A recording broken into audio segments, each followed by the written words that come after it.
In 2014, I was living in New York City and had an experience that really changed the way I thought about theology and the role theology can play in the public square. At the time, I was working at a place called Union Theological Seminary, and my job was to teach Hebrew and Greek. Very nerdy, narrow kind of stuff. But in 2014, something happened in the wider community.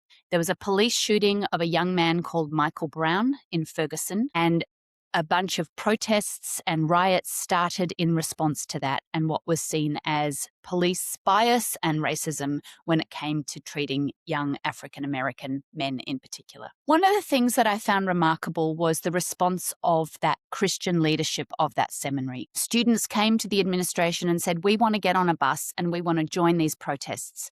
And the administration said, "Yes, here's a bus, go, we'll release these faculty." They did that. They came back to campus. They transformed a classroom into an organization activism space and helped organize some of the big Black Lives Matter marches in New York City.